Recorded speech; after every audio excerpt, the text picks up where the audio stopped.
तरह x ray tube में आप लोगों ने पढ़ा था कि ये पायरेक्स से बना हुआ होता है। ठीक है।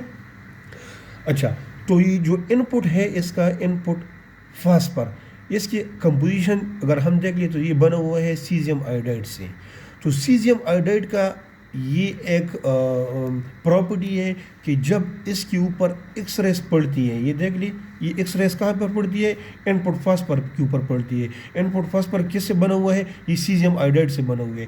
तो एक्स रे आएगी कहाँ पर, सीजियम आयोडाइड के ऊपर जो है ये पड़ेगी। अब ये देख ले, एक्सरे ये फोटान है, ठीक है, ये आम एनर्जी है, मतलब ये एक एनर्जी है। एक्सरे क्या है, ये एनर्जी है। जब ये सीजियम आयोडाइड के ऊपर पड़ेगी तो रिजल्ट में हमारे पास लाइट प्रोड्यूस होगा। क्या प्रोड्यूस होगा, लाइट। अब देख ले, एक्सरे जो है ये इनविजिबल होते हैं, इनविजिबल, क्योंकि ये हाई एनर्जी है। स्पीड ऑफ लाइट की थ्रू मतलब जितना जो है ये इसका स्पीड होता है, तो ये इनविजिबल होता है। और जब ये इनविजिबल रेडिएशन सीजियम आयोडाइड के ऊपर पड़ेगी तो इसकी रिजल्ट में क्या प्रोड्यूस होगा, हमारे पास लाइट प्रोड्यूस होगा। और ये लाइट क्या होगा, ये विजिबल लाइट होगा। देख लें, ठीक है। तो स्टेप वाइज आप लोगों ने इसको नोट करना है कि देख लें, यहाँ पर इमेज फॉर्मिंग एक्सरे आते हैं। जब ये सीजियम आयोडाइड के ऊपर एक्ट करेगा तो रिजल्ट में हमारे पास यहाँ पर क्या प्रोड्यूस होगी, लाइट। ये यहाँ पर लाइट प्रोड्यूस हो जाती है, ठीक है। अब सीजियम आयोडाइड जो है ये मटेरियल है, मटेरियल। अगर इसका शेप हम देख लें, सीजियम आयोडाइड का अगर हम शेप देख लें तो ये बिल्कुल थिन होता है, थिन। और इसी तरह तीनी नीडल की तरह होती है, नीडल की तरह, इसी तरह। और एक एक नीडल का जो डायमीटर है वो 5 माइक्रोमीटर होती है, 5 माइक्रोमीटर। ये इसी तरह नीडल्स होते हैं और इसी नीडल्स को हम एक कवर में इसी तरह बंद करते हैं। और इस कवर का जो डायमीटर है वो होता है 300 माइक्रोमीटर, ठीक है। तो इसी तरह इस शेप को यहाँ से लेकर यहाँ तक, इसको अगर हम जूम कर ले तो इसका जो स्ट्रक्चर है वो आप लोगों को इस तरह नज़र आएगा, ठीक है। तो ये असल में क्या है, ये इनपुट फास्फर है, इनपुट फास्फर। लेट सपोज ये क्या है, ये यहाँ से लेकर यहाँ तक ये इनपुट फास्फर है, देख ले, यहाँ से यहाँ तक, ठीक है। और इसका कंपोजिशन किससे बना हुआ है, ये सीजियम आयोडाइड से, ये मैंने आप लोग मेंशन किया है, ठीक है। सीजियम आयोडाइड क्या है, ये एक नीडल्स की तरह स्ट्रक्चर्स है, मटेरियल्स है, जिसकी एक एक की डायमीटर 5 माइक्रोमीटर होती है। जिस लेयर में हम इसको प्लेस करते हैं उसकी डायमीटर 300 माइक्रोमीटर होती है, ठीक है। देख लें, तो सीजियम आयोडाइड से क्या रिजल्ट में हमारे पास क्या आया, यहाँ पर लाइट प्रोड्यूस हो गया। लेकिन ये लाइट क्या होगी, ये विजिबल होगी, ठीक है। रेडिएशन जब सीजियम आयोडाइड के ऊपर एक्ट करता है तो इसके नतीजे में जो है हमारे पास लाइट प्रोड्यूस होता है। अब इनपुट फास्फर के बाद यहाँ पर एक सेकंड मटेरियल होता है, मटेरियल, इसी तरह। इसको हम कहते हैं, इस मटेरियल को हम कहते हैं photo cathode, photo cathode. Step wise हम आ रहे हैं, ठीक है। पेशेंट एक्सरे ट्यूब, पेशेंट, फिर इमेज फॉर्मिंग एक्सरे, फिर इसके बाद इनपुट फास्फर, इनपुट फास्फर के बाद ये लाइट प्रोड्यूस होता है। और लाइट किसके ऊपर स्ट्राइक करता है, फोटो कैथोड के ऊपर स्ट्राइक करता है, ठीक है। अच्छा, फोटो कैथोड का अगर हम स्ट्रक्चर देख ले तो ये किससे बनता है, ये सीजियम से बनता है, सीजियम या एंटीमनी, ये मटेरियल का नाम है, ठीक है। ये दो मटेरियल्स है, इसको हम कहते हैं ये देख लें, जिस तरह मैंने आप लोगों को बताया कि इनपुट फास्फर का कंपोजिशन किससे हुआ है, तो सीजियम आयोडाइड से हुआ है, ठीक है। सेम इसी तरह फोटो कैथोड है, फोटो कैथोड का कंपोजिशन किससे बनता है, या तो ये सीजियम से बनता है या एंटीमनी, या दोनों इसमें यूज होते हैं, सीजियम एंड एंटीमनी, दोनों मटेरियल जो है कंबाइन होके ये इससे फोटो कैथोड बन जाता है। देख लें, अब नेक्स्ट स्टेप क्या है, नेक्स्ट स्टेप ये होगा कि देख ली, यहाँ पर एक्सरे आ रही है, सीजियम आयोडाइड के ऊपर ऐड करता है, रिजल्ट में लाइट प्रोड्यूस हो रहा है, लाइट जाके फोटो कैथोड के ऊपर ऐड करता है। तो जब ये फोटो कैथोड के ऊपर ऐड करेगा तो यहाँ से फोटो कैथोड से क्या प्रोड्यूस होंगे, इलेक्ट्रॉन्स प्रोड्यूस होंगे, ये सारे इलेक्ट्रॉन्स प्रोड्यूस होंगे। देख लें यहाँ पर एनर्जी आ रही है, एक्स रेडिएशन, एनर्जी कन्वर्ट हो रहा है लाइट में, फिर दोबारा लाइट कन्वर्ट हो रहा है किस में, इलेक्ट्रॉन्स में। देख ली, तो the process in which the electron are produce in the response of light is called photo emission.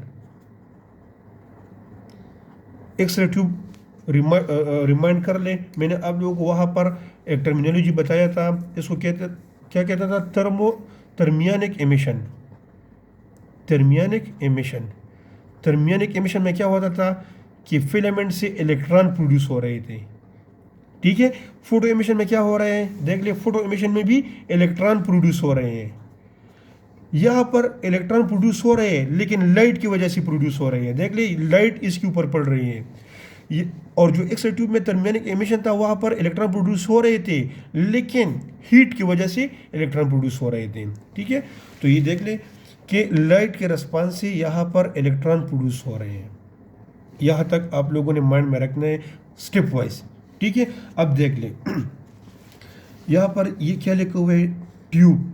मैंने आप लोगों को बताया था कि ट्यूब का जो प्रॉपर्टीज होती हैं, ट्यूब वहाँ पर हमने एक्सरे ट्यूब पढ़ा था, और जो प्रॉपर्टी थी मेन वहाँ पर हमने ये पढ़ा था कि एक्सरे ट्यूब जो यूज़ होता है वो वैक्यूम होता है। तो सेम इस तरह ये ट्यूब ये भी क्या होगा, ये भी वैक्यूम होगा। वैक्यूम मीन्स कि यहाँ पर कोई एयर नहीं होगी, एक बात ये। सेकंड बात कि इसमें इलेक्ट्रोड्स होंगे। देख लें, ये फोटो कैथोड, कैथोड ये माइनस चार्ज वाला इलेक्ट्रोड है। ठीक है, सेम वहाँ पर जो आप लोगों ने एक्सरे ट्यूब में पढ़ा था एनोड एंड कैथोड, तो ये इस ट्यूब का कैथोड हो गया और एनोड यहाँ पे होता है, आउटपुट फास्फर के बिल्कुल नीचे। और जो एनोड होता है इसके अंदर इस तरह होल होगा, होल। ठीक है, साइड्स पे मटेरियल्स होंगी और अंदर क्या होगा, अंदर होल होगा। ठीक है, और जो मटेरियल यहाँ पर यूज होते हैं कैथोड को बनाने के लिए, इसी के मटेरियल को कहते हैं कैडमियम सल्फाइड। देख ली, मैंने आप लोगों को बताया कि और जो इनपुट फास्फर है ये बनता है सीजियम आयोडाइड से, जो फोटो कैथोड है ये बनता है सीजियम या एंटीमनी से, या दोनों से। जो एनोड बनता है ये बनता है कैडमियम सल्फाइड से। ठीक है, तो कैडमियम सल्फाइड जो है ये मटेरियल से एनोड बन जाता है, लेकिन आप लोगों ने माइंड में रखना है कि एनोड के अंदर होल प्रेजेंट होता है। ठीक है, इसमें सुराख ज़रूर होगा। देख ले, अब इलेक्ट्रॉन जो है ये यहाँ पर प्रोड्यूस हो गए। ठीक है, इलेक्ट्रॉन किसकी तरफ आएगी, एनोड की तरफ। आप लोग दोबारा जो है एक्सरे ट्यूब को रिमाइंड कर ले कि ये इलेक्ट्रॉन जब एनोड की तरफ आता था तो इसके लिए एक मतलब पोटेंशियल की ज़रूरत होती थी, एनर्जी की। वहाँ पर जो एक्सरे ट्यूब था वहाँ पर हमने KVP ये अप्लाई करते थे ताकि ये जो इलेक्ट्रॉन है ये स्ट्रांगली इसकी तरफ अट्रैक्ट हो जाए। ठीक है, स्ट्रांगली इसकी तरफ अट्रैक्ट हो जाए और ये एक्सरे में कन्वर्ट हो जाए। एक्सरे ट्यूब की बात मैं कर रहा हूँ, लेकिन यहाँ पर हमें एक्सरेज नहीं चाहिए। ठीक है, यहाँ पर हमें मतलब इंफॉर्मेशन चाहिए। तो इस कैथोड और इस एनोड को हम बैटरी के साथ कनेक्ट करते हैं और इस बैटरी का जो वोल्टेज है वो 2500 वोल्ट होगी। वहाँ पर हम KVP में जो है वोल्टेज देते थे, किलो वोल्ट में बहुत ज़्यादा वोल्टेज। यहाँ पर सिर्फ और सिर्फ 2500 वोल्ट चाहिए। ठीक है, क्योंकि हम इसी इलेक्ट्रॉन को एक्सरे में कन्वर्ट नहीं कर रहे। एक्सरे ट्यूब में जो इलेक्ट्रॉन थे उसको हम एक्सरे में कन्वर्ट कर रहे थे, इसलिए KVP तक जो वोल्टेज है वो हमें चाहिए होती थी। यहाँ पर हम सिर्फ इंफॉर्मेशन को बढ़ाते हैं, क्योंकि मैंने आप लोगों को मेन पॉइंट का बताया था कि ये सिर्फ एम्प्लीफिकेशन करते हैं। ठीक है, तो हम क्या करते हैं, इसी इलेक्ट्रॉन को एनोड की तरफ अट्रैक्शन के लिए यहाँ पर हम पोटेंशियल अप्लाई करते हैं और उसका जो वोल्टेज है वो 2500 तक वोल्टेज होता है। अच्छा, उम्मीद रखता हूँ कि यहाँ तक सबको क्लियर होगा। अब देख ली, अब इस एरिया को देख ली, इस रीजन को यहाँ से लेकर यहाँ तक ये कैथोड का एरिया है। देख ली कितना बड़ा एरिया है। अगर हम एनोड पर गौर कर ले तो इसका एरिया बहुत कम है।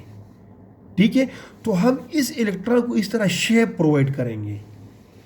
ठीक है, हम इलेक्ट्रॉन को शेप प्रोवाइड करेंगे, इस तरह शेप प्रोवाइड करेंगे बिल्कुल, ताकि वो एक पैटर्न के थ्रू इसी एरिया को कवर कर सके। और ये शेप कौन प्रोवाइड करेगा? ये जो मैन्युफैक्चरिंग के दौरान जो इंजीनियर्स होते हैं वो लोग प्रोवाइड करते हैं। The process in which the electron are process toward A node